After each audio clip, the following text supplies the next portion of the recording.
ثواب آتا ہے۔ اس لیے آپ حضرات یہاں تشریف لائے ہیں، ذرا ہاتھ اٹھا کے بتاؤ کون کون چاہتا ہے کہ آج شب برات کی فضیلت اس کے حصے میں آئے؟ کون چاہتا ہے آج قرآن کریم کی محبت اس کے حصے میں آئے؟ کون چاہتا ہے آج دینی مجلس کی عظمت اس کے حصے میں آئے؟ اس لیے جتنے حضرات یہ چاہتے ہوں کہ ان کے حصے میں عظمت آئے، ان کے حصے میں فضیلت آئے، اللہ تبارک و تعالیٰ ان کے گناہوں کو معاف فرما دے، وہ نیت کر لے کہ الہ العالمین ہم صرف اور صرف آپ کے لیے، آپ کی عبادت کے طور پر، آپ کی محبت میں، آپ کے رسول کی محبت میں، اور آپ کے انبیاء اور نبیوں کے جو وارثین ہیں علماء، ان کی محبت میں، جن کے تعلق سے اللہ کے نبی صلی اللہ علیہ وسلم نے ارشاد فرمایا تھا کہ جس آدمی نے کسی عالم دین سے مصافحہ کیا اس نے مجھ سے مصافحہ کیا، اور اگر کسی شخص نے کسی عالم دین سے ملاقات کی، زیارت کی، تو گویا کہ اس نے میری زیارت کی۔ آج آپ علماء ربانی، علماء حقانی، ان کی بھی زیارت کرنے والے ہیں۔ آج آپ قرآن کریم کی محبت میں بیٹھے ہیں۔ آج انشاءاللہ ثم انشاءاللہ اللہ کی ذات کے ساتھ امید رکھتے ہوئے آپ حضرات کو یقین دلاتا ہوں، آج انشاءاللہ آپ کی بخشش کے فیصلے ہونے ہیں۔ آپ حضرات نے نیت کر لی ہے، ایک کام اور کر لے، جب مسجد میں جماعت ہوتی ہے تو اگلی صفوں کو پہلے پر کیا جاتا ہے، پیچھے صفیں چھوڑ دی جاتی ہے، بعد میں آنے والے پیچھے سے شامل ہو جاتے ہیں۔ جو ہمارے بڑے ہیں وہ اٹھ کر کے آگے تشریف لے آئیں۔ انشاءاللہ پھر میں چند منٹوں میں اپنی بات کروں گا، اس کے بعد میں بات کو ختم کروں گا۔ دوسرے علماء کرام تشریف لائے ہیں، ان کی بات ہونی ہے، تو میری درخواست ہے جو سامنے بیٹھے ہیں آگے تشریف لے آئیں۔ آ جائیں بھائی، ماشاءاللہ آ جاؤ، جو پیچھے بیٹھے ہیں آگے آ جاؤ، بڑے جی آ جاؤ، جی آگے۔ میں نے قرآن شریف کی ایک آیت پڑھی اور آپ حضرات کو اس سے پہلے کہ اس رات کے تعلق سے کچھ عرض کروں،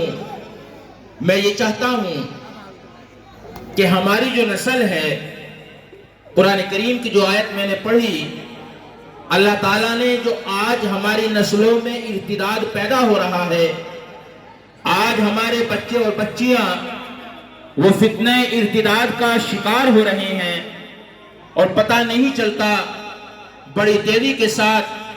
کسی کے ساتھ بھی یہ حادثہ پیش آ جاتا ہے۔ قرآن کریم اسی کو سامنے رکھتے ہوئے ہر ایک مسلمان سے، ہر ایک مومن سے جھنجھوڑ کر کے خطاب کرتا ہے، یا ایھا الذین آمنوا قوا انفسکم واہلیکم نارا، اے ایمان والو اپنے آپ کو بھی بچاؤ، اپنے اہل و عیال کی بھی فکر کرو، اور ایسے عذاب سے بچاؤ، ایسی آگ سے بچاؤ جس کا ایندھن انسان ہے، جس کا ایندھن پتھر ہے۔ آج سب سے پہلے اپنی اصلاح، ہر آدمی پریشان ہے، اگر عمر دراز ہے، باپ ہے تو اپنی اولاد سے پریشان ہے، اپنی بیماریوں سے پریشان ہے، روزگار سے پریشان ہے، ہر آدمی پریشان ہے۔ چاروں طرف سے حالات نے جھنجھوڑ لیا ہے، چاروں طرف سے حالات نے گھیر لیا ہے، اور دیکھتے دیکھتے کتنے سارے ناگفتگی حالات، واقعات ہمارے سامنے پیش آتے ہیں۔ آخر ایسا کیوں ہو رہا ہے؟ دوستو، عوام الناس بڑے زور و شور سے ایک سوال اٹھاتے ہیں کہ یہ مدارس انہوں نے دیا ہی کیا ہے، مدارس کا فائدہ ہی کیا ہے؟ آج میں پوری ذمہ داری کے ساتھ کہتا ہوں کہ اگر ایسے حالات آ رہے ہیں، اس کی ذمہ دار ہماری سوچ ہے، اس کی ذمہ داری خود ہمارے کندھوں پر ہے، اس لیے کہ ہم نے ان مدارس سے، مساجد سے اور ان مکاتب دینیہ سے، ان علماء کرام سے اپنے آپ کو الگ کر لیا ہے۔ ان لوگوں سے، علماء کرام سے جو ربط تھا، جو تعلق تھا وہ تعلق ختم کر لیا ہے. اور آج جو ہمارے چہروں پر داڑھیاں، ہمارے سروں پر ٹوپیاں اور ہمارے بدنوں پر سنتی لباس جو آج نظر آ رہا ہے، میں قسم کھا کے کہتا ہوں یہ ان مدارس دینیہ، مکاتب دینیہ کا طفیل ہے. اگر یہ مدارس اسلامیہ نہ ہو، اگر یہ مکاتب دینیہ نہ ہو، اگر ان علماء کی قربانیاں نہ ہو، اگر مولانا دلشاد صاحب اس مدرسے کا قیام نہ کرتے، اسی طریقے سے دوسرے مکاتب قائم نہ کیے جاتے، مدارس قائم نہ کیے جاتے،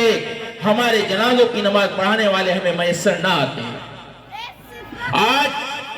مسجدوں کے میناروں پر، مسجدوں کے محرابوں پر آج جو قال اللہ و قال الرسول، اذانوں کی صدائیں، حی علی الصلاۃ حی علی الفلاح کی صدائیں، ادھر مصلی پر کھڑے ہو کر امام کی امامت آج جو ہو رہی ہے اور پوری فراوانی کے ساتھ ہمیں میسر ہے، میں قسم کھا کے کہتا ہوں وہ ان مدارس اسلامیہ کا طفیل ہے. بے شک بے شک. کہنے والے کہتے ہیں کہ علماء کرام مدارس اسلامیہ کی خدمات، کسی شاعر نے بہت ذمہ داری کے ساتھ مدارس اسلامیہ